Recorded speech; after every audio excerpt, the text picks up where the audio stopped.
Hello, everyone.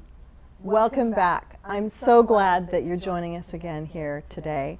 This is Grace's free TOEFL test prep class for you. And I'm Whitney Farmer. I'm your instructor. And we've had a break of a couple of weeks. And I want to tell you thank you so much for your grace and your patience in the time that I was taking to do some things with my family, taking care of some business. As you know, we were moving Mom to her new place, and just family stuff going in and out, and unexpected challenges that your patience with me allowed me to take care of my family responsibilities. So I wanted to say thank you for that. And also I wanted to tell you that I'm very excited to finally be back in front of you again today. Today is going to be an interesting time together. Over the last couple of months, we've been going through the technical details, the rubrics of the different sections in TOEFL, the different online resources that you can use. We've been doing drills together on, the different sections. We've been experimenting with the speaking section or the listening section.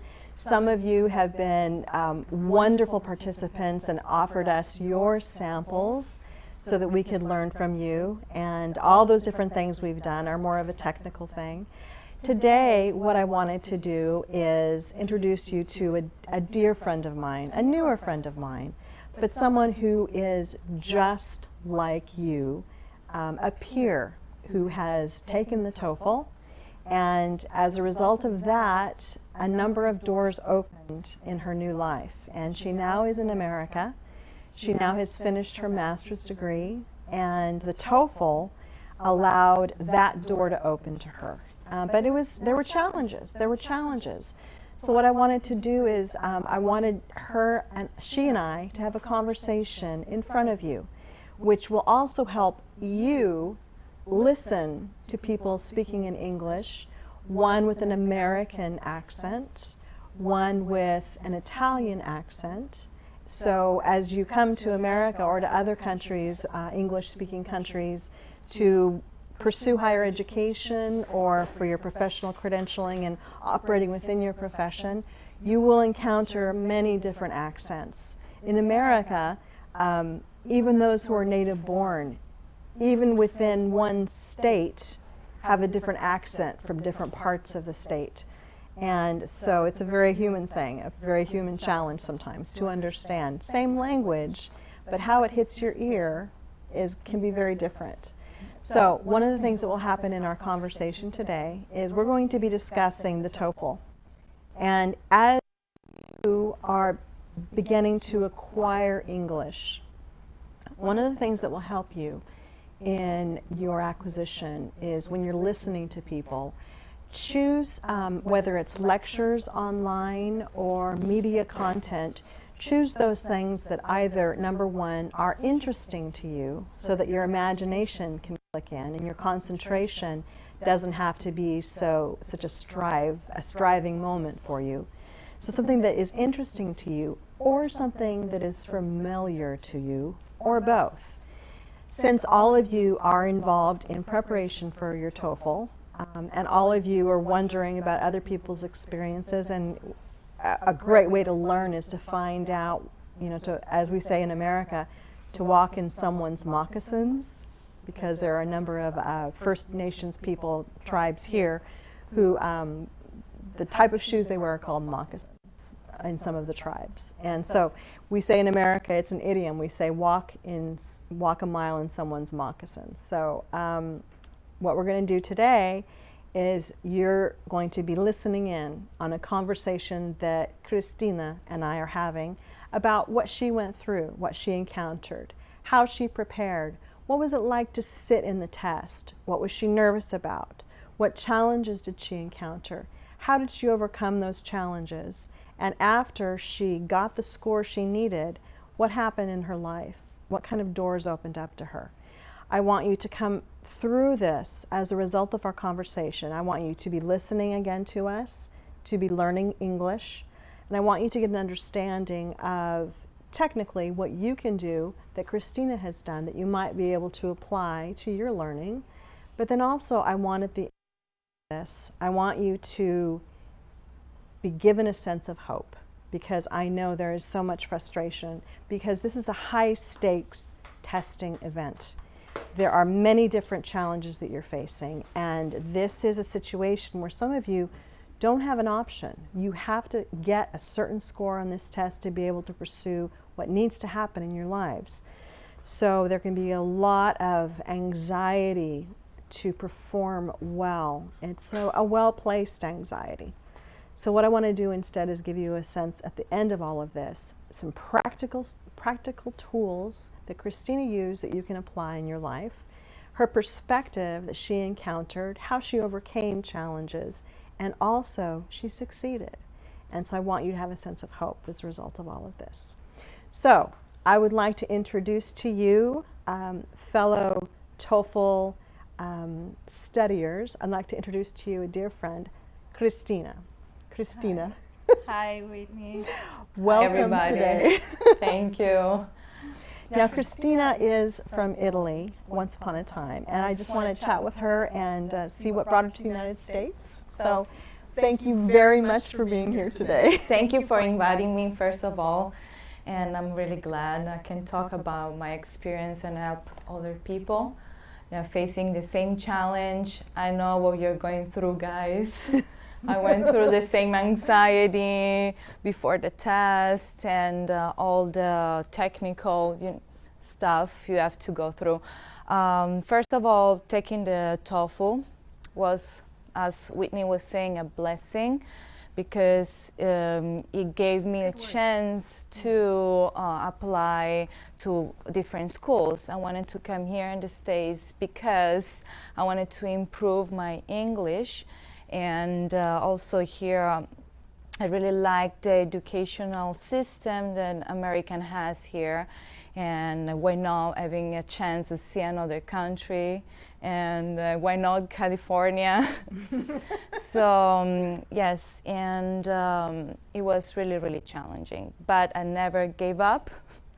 That's why, I mean, the only way you overcome those challenges is never giving up, because you're gonna face frustration during the listening part and during the speaking section, but with nothing that with repetition cannot be achieved.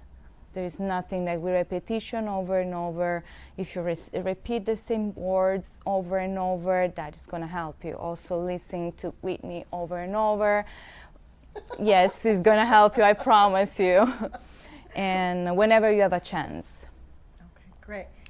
I don't know if all of you, some of you might not have been tuning in on the class when I was describing how I started to study different languages and how I wanted to learn Spanish, and I was fascinated with Latin American authors, particularly Gabriel Garcia Marquez, who won the Nobel Prize in Literature, as well as Pablo Neruda. Now, one of the first conversations I had with Christina was over those particular authors. And it was so wonderful because I don't speak Italian yet. And Christina has acquired English. And so from across the world, she and I were able to form a wonderful, rich bond over literature that comes from a different hemisphere from her and a different language than my native language. And it was something that to me showed the power of what you're doing and what Christina has already done.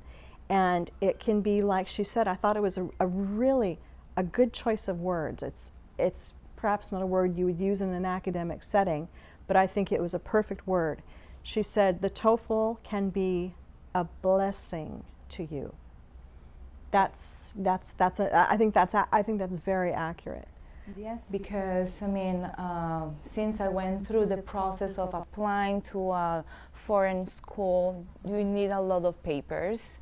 They require a lot of papers, and the first is the TOEFL, because if you cannot speak the language, you cannot attend the class, you will not understand, or at least not completely, you will be kind of lost. So it's something that they ask first of all things, is the TOEFL.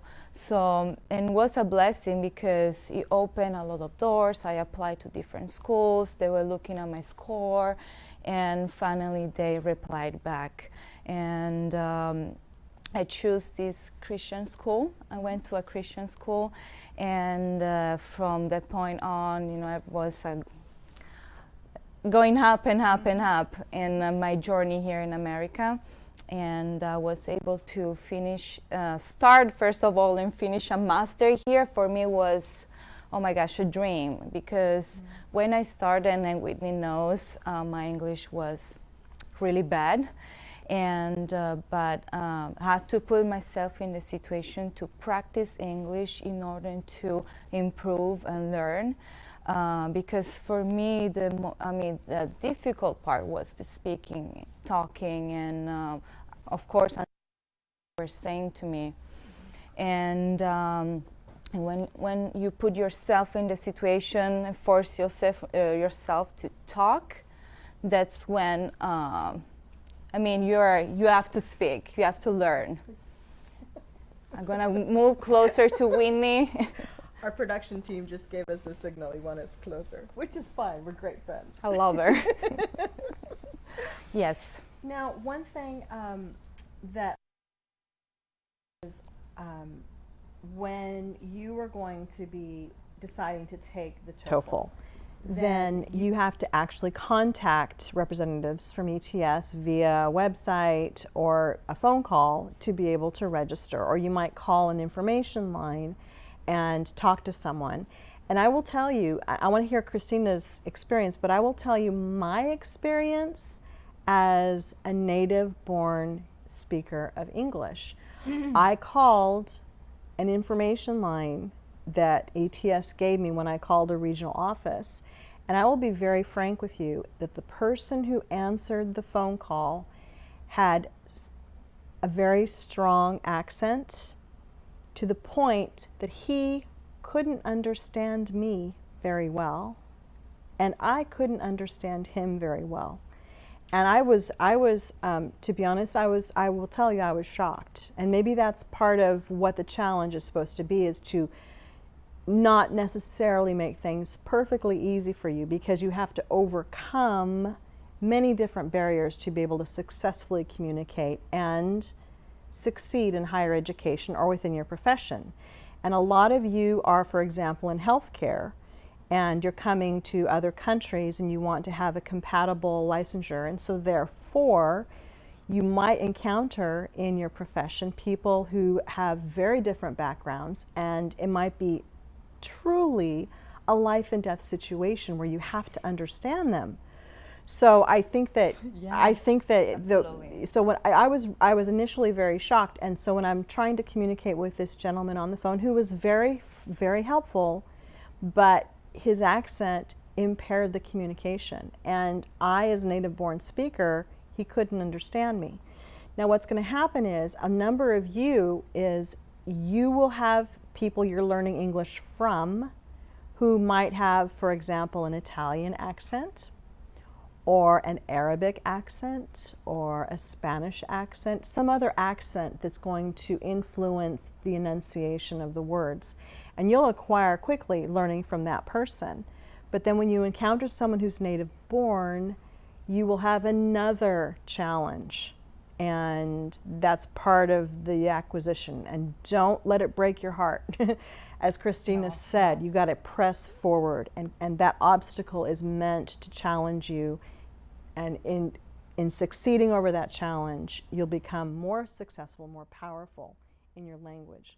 So I wanted to ask Christina, so what was your first contact with ETS? Was it via the website, the mobile app, a phone call, someone who was physically there in wherever you were in Italy, I guess? So tell us about that initial contact and how it went. And well, first of all, was through the internet, and when I applied, and I made this phone call. Remember, I was living in Florence at the time, but there the only language was English. They talked just in English, and I had a really hard time communicating because they didn't understand me. I had a hard time understanding them. So that was kind of frightening in the beginning, and because, oh wow, my thought in my mind was, I will be able to take this test even though I can't even ask a question right now? Question mark. And again, really afraid, but I never gave up. So after that, after the first approach, I didn't really have any other conversation with them. It was just through the internet again. And also at that time, there was a friend of mine helping me with, the process. So I was kind of also blessed in that portion, but I did everything. And so I went straight to study after that, realizing that I really need to improve my communication skills. Because the thing is, especially at the beginning when I started in the south of Italy. There is no chance to practice the language because nobody speaks English. Interesting. Okay. When you move farther north, Italy, okay, Florence is a touristic city, so you find somebody from America as well that asks you information or direction in the street, on the street. But other than that, not really, having time to sit down and having a conversation. So I missed that part. So right now that we have the internet and you have chance actually to listen, freely to people speaking in English, that's amazing. It really is. And I took the test was about 5-6 years ago. So over the internet was that much information about the TOEFL. I bought my book. I went through the website to practice the test. And but other than that, I didn't have this kind of opportunity that helps a lot. Seriously does, because you need to listen. So how long was it from your initial contact and your preparation that you were doing? How long did that initial block of preparation take you before you sat for the test? Well, it took me a few months. And I tried the first time I tried my TOEFL test twice. First time I tried, I was brave. I said, no, I can do it. I can learn English in 2 months, right? Well, but I underestimate actually technical things that you need also to prepare yourself for the exam, and I'm talking about time-wise, because when you're there, you have I don't know right now, about 4 hours to take the test, and you need to prioritize and check yourself if you're spending too much time in a section, another section. So I didn't, evaluate those kind of details, important details for the test. Sitting for the test. Interesting. And also I didn't practice. I didn't listen a lot to news. One thing I was doing was listening to news. It was like a foreign language for me, 2-3 words. Sometimes I could understand, but I was there with my vocabulary, of course. That's what I'm doing right now. Yeah. I'm listening to the news. It helps. The only way to actually practice, because you have to, your ear has to be used to a different, pronunciation also. Because for us is the R, the pronunciation is really hard to use, and the sound. So I was doing that, but for a short amount of time. But the test itself, sitting for the test, in a way, was a preparation too, because all of a sudden you're aware of how mechanically it is built. And so your skills, which were there, they weren't able to be completely displayed because simply being unfamiliar with the structure and how to budget your time in the various sections, etc. Correct? Right. Yes, Okay. correct. So now what's interesting for Christina is she took it twice, and I still think that's brilliant. It's a very challenging test, and some of you will sit for it a number of times. What I would like to see, and again, I don't work for ETS, and so they might not like me to say this, but I would like to see you practice before you sit for the test, because practicing is free. Yes. And on the internet, you've got practice tests. You can drill each other. You can form study groups. And on those various sections, you can go through what Christina did on her first attempt without having to pay the money. Yeah, I would say. There are so many resources now via the internet that are official ETS resources on their mobile app, or on their website, or on their YouTube channel, as we've discussed before. And that would be a free way to get the experience that Christina had to pay for her first time around. Correct. Accurate? Okay. Correct. Okay. Correct. And so after, of course, the first attempt, and I saw the score, that was really demotivating. Of course, it was heartbreaking. Again, I underestimate, the test itself. So after the first week of crying, I said I need to do something. I can be the only one not speaking English on the entire face of earth. So I studied right away again for the test. This time I was more aware the areas I was supposed to focus on, the speaking and the listening part, because I could adjust myself in the reading section, reading, fast, trying, if you know a word while you are reading, you can capture, the meaning in the context, versus speaking, if you miss like 10 words in a sentence and you only understand one, that's really, really challenging. So I had to focus more on the speaking and listening, and this is what I did. And of course, measuring, my time. Checking my time all the time, and I tried to also, since at the end, on my second attempt, I was in Florence. So actually I had chance also to meet on the street people from America, from England, with different accent, because Whitney is absolutely right. You're gonna listen to recording, voice during the test of people from different country. In my second attempt, I have American accent, Australian accent, and also English accent. With different accent, because that's the really, really, really important. What was most challenging for me was the Australian accent. I couldn't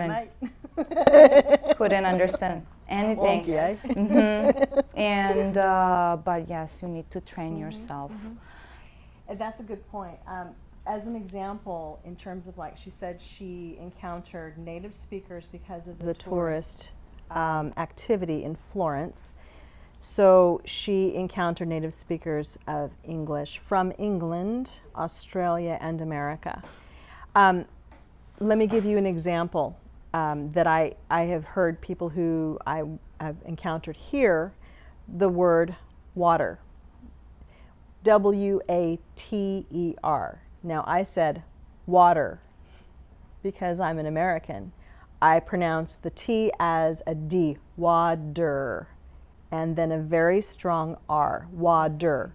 Yeah, and I've heard some say that could be because of the strong German immigration history that the country has, that there is that causes a strong emphasis on some of the consonants, especially if a consonant occurs at the end of a word. So water. Yeah. Now, if someone is not prepared to hear a T pronounced as a D when they get here, and someone says water, and then water is a very essential thing you need to have, they might be very confused. Now, someone who is from England, and I think perhaps also Australia, what they will say is water, water. They won't even pronounce the R at the end of the word. They'll say water, water, and it's very soft, water. And they will pronounce the T though, so water. And so water or water. It's exactly the same word. And it's a word all of us need every single day. But the accent itself is going to cause you confusion.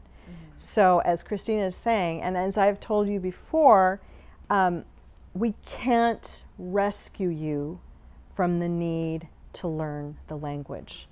I can't rescue you by telling you how to beat this test, because it won't help you. What will happen is even if you are able to beat the test in some way, and you get into higher education and you're going to be spending tuition, you'll be wasting money if you can't succeed in the class. Or if you're in your profession and you have a reciprocal credential or licensure as a result of hitting the right score on the test, you might be in a situation professionally where your livelihood would be negatively impacted, or even your clients or your patients could be negatively impacted because of confusion, because of language. So again, the purpose here is to familiarize yourself with the test, but not to have you learn how to beat it, okay? So what Christina was describing was the issue where she needed to become familiar with the test. But then one of the things that really helped her, who originally, she was saying, she was from the south of Italy and didn't have as many opportunities to encounter tourists as the north. So when she went to Florence, she was able to encounter people from a number of different places. So it wasn't just classroom or private studying of the language. On a regular basis, she was able to talk to people and get an understanding of accents, and her ears were able to be trained. Her neurological system started to learn. Her neural pathways were formed. And then as a result, also as she's speaking to them, the musculature of her mouth even changes. And we've talked about this too, is that just like when you go to the gym and you do weight training, the muscles in your mouth begin to form around a language that you are learning. And if you can learn the language when you're a child, it's much easier to acquire without an accent. But you will always have an accent if you learn a language after the age of 13. But in the meantime, you can reduce your accent so that you are understood by others with practice. And so Christina's mouth, as she's been learning English, her mouth has formed around the sounds that are made. Her palate is adjusted, and so she's able to speak with minimal I would say, she has a beautiful accent, but with minimal comprehension challenges to the listener, I would say. So I like that. yeah, you do very well. You did very well. Yeah. So okay, so you practiced for quite some time, and then you cried for a week, which breaks my heart.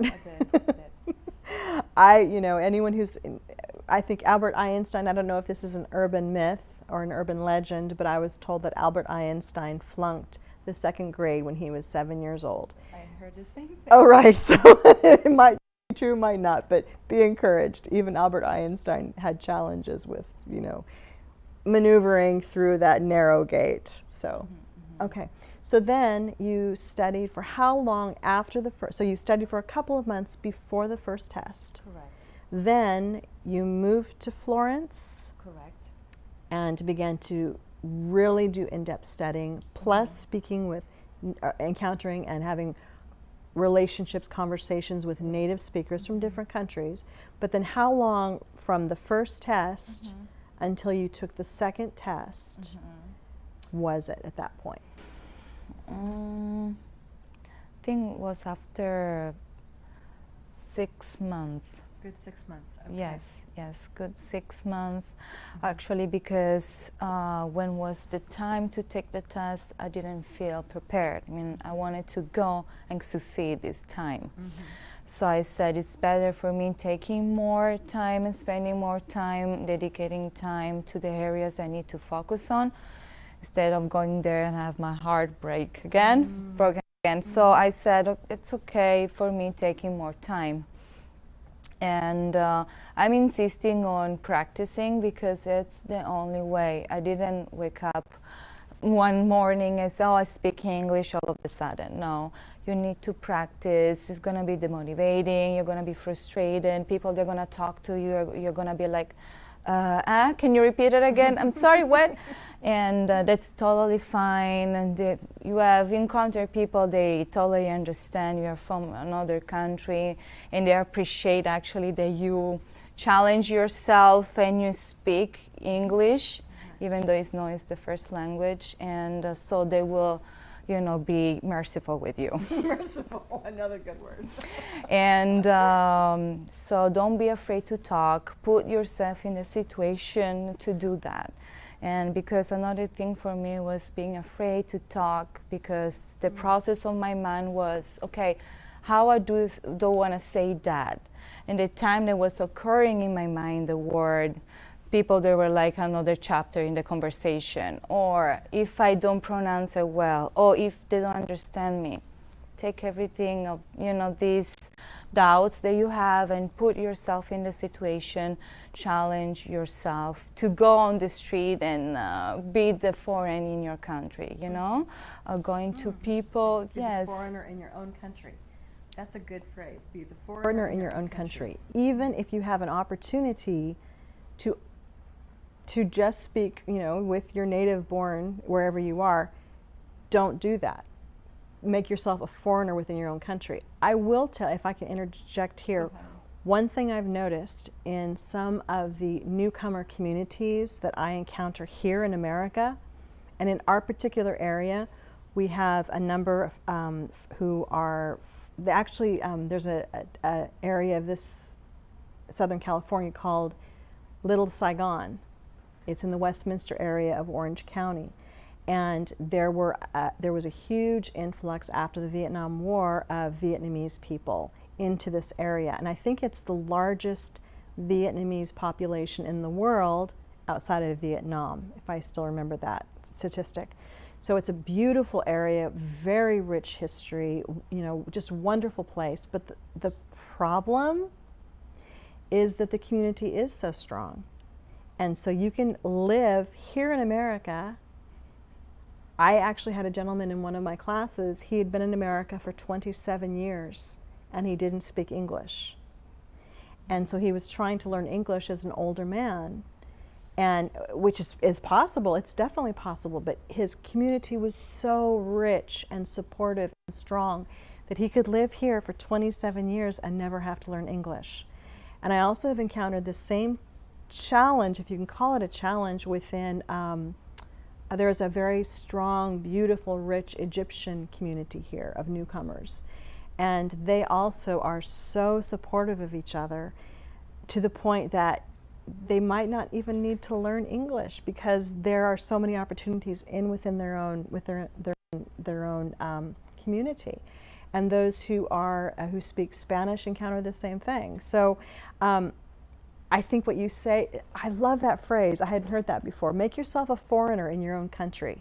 Make yourself a foreigner within your own community, even if you live in a place that is so welcoming and helpful in a new land like America. If you live in Little Saigon, if you live where there is a church that surrounds you and helps you land well, still make yourself a foreigner even within that community. I think that's brilliant. I'm gonna have either a T-shirt or a tattoo with that phrase. That's brilliant. Yeah. This is what I did, and that's totally true even for the Italian community. If I wanted to, I couldn't find my circle of friends and family only speaking in Italian. I would never improve my English. So what I did, I challenged myself to be around American in this case. In Italy, in Europe, of course, you have more chance to be around people from England, and so you need to put yourself in that position. You need to challenge yourself. Go there, the only one speaking Arabic or Italian or Filipino. People, they're gonna come to you amazed about your accent. accent helps here in America.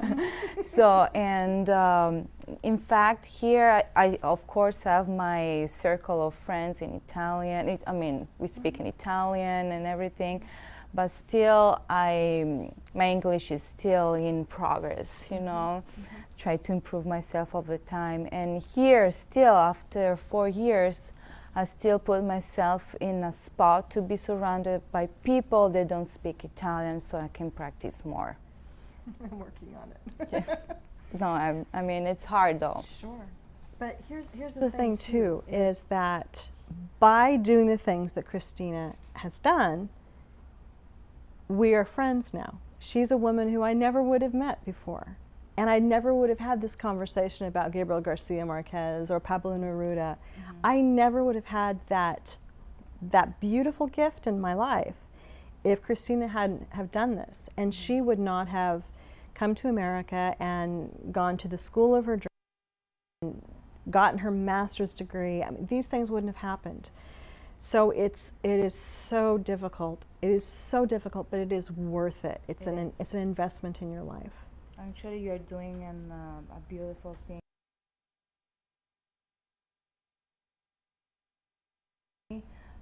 Because, okay, listening to the news, you're fast, you don't understand really. Somebody that, you know, with the pronunciation helps you. You train your ear to be used to that kind of conversation of, you know, listening to the news. So what you're doing, again, it's amazing, and it helps a lot. Yeah. So be encouraged. So do be encouraged. Another thing too. Ended up in the class test again. It took her some time to prepare, but originally, as a reminder, what she was saying is it took her a couple of months for the first test, and then she sat for the test and did not achieve the score that she wanted. And she said she cried for a week, and she didn't keep crying. She then started going more deeply into this. So she prepared differently. Now she was experienced. She now knew what that test looked like, what it was like to sit in that room. So actually, let's tell us this, because there's some who have never had the test before. So was there one particular place you went to in Florence to take the test? And how many people were there? And you brought your identification? Or what was that like walking in to take the test? Well, we are in this room. We were in this room full of computers. You have your own screen, your own set of position, your desk and everything, but you are next to each other. So really close to the next person, you know, on the left and on the right. So once you start, it's you and the screen. Everything is digital right now. The thing is, don't be overwhelmed. Don't look around. Don't look what other people are doing. You're gonna hear everybody typing, and you are still there reading the sentence. So don't get nervous and overwhelmed. Take your time. Of course, not 3 hours, but try also to don't be, distracted about the surrounding. And you also have your set of, headphones because of the listening portion. That helps too. But me, of course, I was looking around. Oh my gosh, this girl is almost done. Oh my gosh, here. So it's you and your test, okay? Other people, other lives, other situation, you don't know. Probably they grow up with people that speak English, you don't know. And but a second time that I knew that, I was focused, not looking around. Only the screen, I was 100% on the test. And that actually helped me more concentrating on the reading and the writing. Because me hearing the people writing before me, that distract me a lot. And so, yeah, and also too, a few classes ago I was describing different techniques as you're going through the reading section or the writing section, and there's different learning styles. And so some people will skim quickly and then start answering, and then they'll go back and read slowly. Some people read slowly the first time and then they do the questions boom, boom, boom, and they don't have to recheck.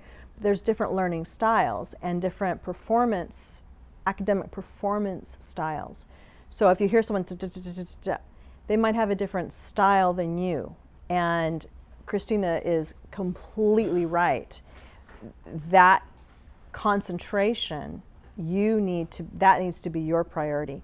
How they are performing and their speed has nothing to do with you. Their brain patterns have been formed perhaps with different training styles. And they might get lower scores than you even if they finish the section before you, right? So you need to remove yourself and be concentrated and focused, just like you are in your professions. Whether you're a pharmacist or an engineer or a doctor or what have you, that same amount of professional concentration you need to assign to this high performance testing moment. Christina is very accurate, and she said the first time it interfered with her score. The second time she was prepared, dissociated herself from other people's performance and was able to just simply show herself. I like that. Yes. Okay. And also because that you don't have time during the test to look around. You don't. And I'm the type of person, for example, that reads a little bit slower than other people, but I answer everything right away because I know I'm not going to have time to come back. I encounter other people that do the opposite. So, which for me is amazing. I do everything at once. I want to finish and go on the next chapter. But yes, take your time and don't be distracted, absolutely. Yes, and also before you start, I was super anxious. My hands were shaking, okay? That's the first time. Oh, okay. And so guys, that's totally normal. That's not the end of the world.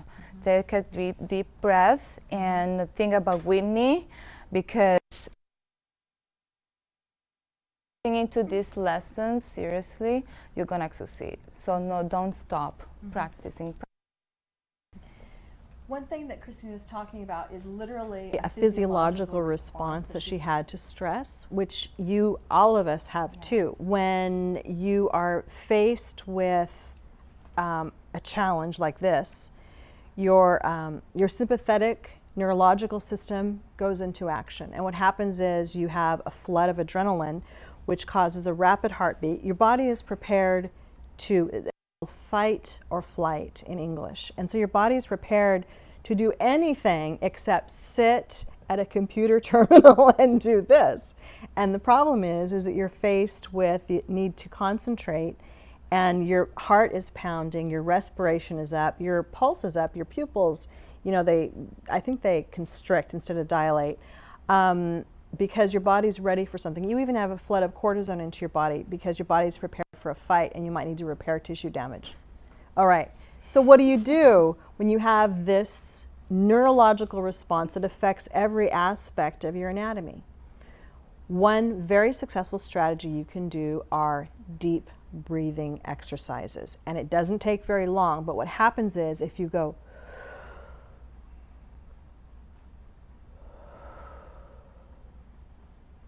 just doing that a few times, not to the point where you hyperventilate, but how you slow down your respiration, it takes you out of the sympathetic neurological response and puts you into the parasympathetic neurological response. So it changes your respiration pattern. It causes the adrenaline to be metabolized and processed so that you're able to concentrate again. So your breathing, if you find yourself with your hands shaking, your pulse racing, sweating, etc., you have enough time to take 3 breaths in. Just do that. Just do that 3 times, and it'll help you reconnect to your concentration, and so therefore a higher performance. Okay. So if you don't control your emotion, they're gonna control you in the test. On the test. True. And for example, I was really scared and anxiety, but the next person, I think there are two person on my left or right, I don't really remember, but a girl like was about to faint on the test because of this, you know, state of pre-performance, and she had to leave the room, and basically she lost the chance of actually performing the test and perhaps pay again to be there and take the test again. So don't get overwhelmed, don't. Breathe. I think there is a technique. You inhalate for like 1, 2, 3, 4. You hold for 8, and you do that 3 times, and it helps. I think so. I don't know. Good. Yeah, I'm good. pretty sure. Again, changing from the sympathetic response to a parasympathetic response. Yeah, that helps. It definitely does. Brings up another point too. Christina was saying this woman who was overcome by her anxiety and left the test administration moment, she would have lost her registration fee. You can get refunds. I think it's 50% of your registration fee if you request it within 4 business days of the testing date. If it's within sooner than that, though, you're out your fee. And so you want to have your money that you're spending count, all right? So just wanted to let you know that. So unfortunately, that woman you were describing, she would have been out her registration fee and would have had to pay a full price all over again to sit in that same environment. So, okay, so let's take it, we're going to be kind of closing up our conversation. I want to have Christina tell us she succeeded, right? Now, I want to hear about, you know, what that's like. You know, do you get it in the mail? How did you get your scores? And what was it like? And then what's your life like now? No, I mean, that was the beginning of a new life. Because if the test wasn't going the way I was expected, I wasn't able to actually apply and come here in America. And I think I went online to check the score. It was everything in digital, I think, right now. And also I received something at home, and I was happy because was the score I needed to apply to some of the university I was looking at. And of course, when I applied, I submitted all the papers. I saw those schools replying to me. I'm still nervous, guys, okay?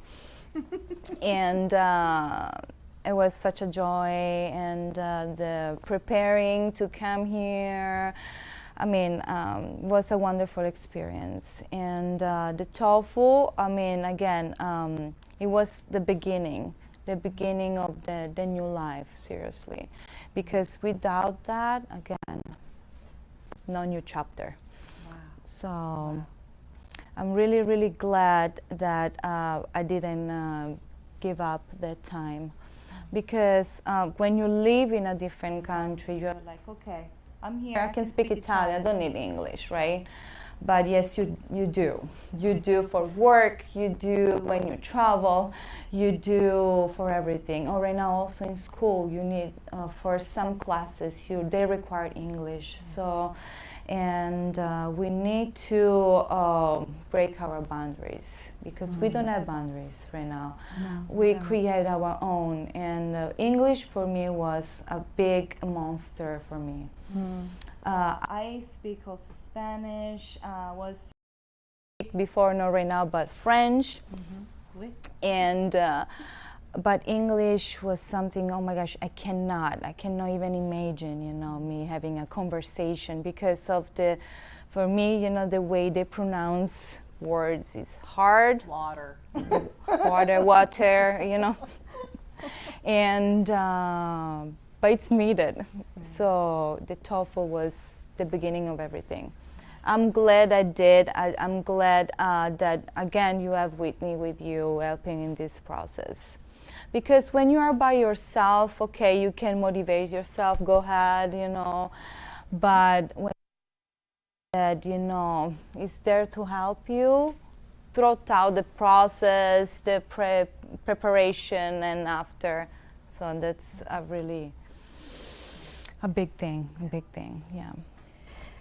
And then once you come to whether it's America or England or Australia, then you develop a new life. You develop new friendships. If you end up encountering people who aren't welcoming, aren't kind, find some more people.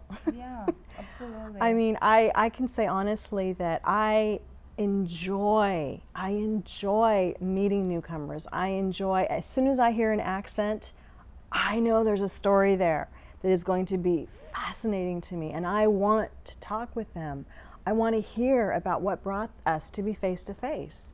You know, and that's part of one of my pleasures of life. You know, and if someone is not that way, find someone who is. You know, Yeah. I mean, there's so many opportunities in this world to make neighbors. We're actually neighbors from across the world. We're neighbors. You know? We are. Yeah, and that's something that I am so grateful for. All of you who are making this decision in your life, I am so grateful that you're doing that, because it allows me to meet you here. You know, all of us who, in America, it's a huge country where I'm from. It's a huge country, and some people will live their entire lives without ever meeting someone who's born in another land, and that is a heartbreak, because there is such a richness that can be woven into our lives, into the tapestry of our lives, if we do encounter people from other lands where all of our ancestors once upon a time were from another land as well. We all were migrants from another place once upon a time. And I think it's very important. It's not just important, it's a rich joy to have that in my life. So, Christina, thank you for your time. Thank you. I am so grateful that you're here. All of us are so grateful that you're here. And to all of you today, I wanted to let you know that our next class is not going to be next weekend. Next weekend in America is Labor Day weekend, which is a 3-day holiday that anyone who has the opportunity doesn't go to work, because they want to honor those who are the workers in the land. So next weekend we will be taking a break from our class. So our next session will be on September the 8th, and that will be from 11:30 a.m. Pacific Standard Time until 12:30 p.m. Pacific Standard Time. And I am just, again, I'm so glad that again I get to sit in front of you and we get to discuss this really important time in your lives. And it's my deep hope that I'm able to help you in this. All of us here, all of us doing this entire team, we care a great deal about your success. We care a great deal about the challenges you're encountering. And we want to do everything we can to help you, as we ourselves have been helped in the past. So hopefully today we've accomplished some part of that goal. So on behalf of everybody, I, Whitney Farmer, would like to again thank you for your time today. We've been honored to be here, and until we get a chance to see you again, may peace be with you.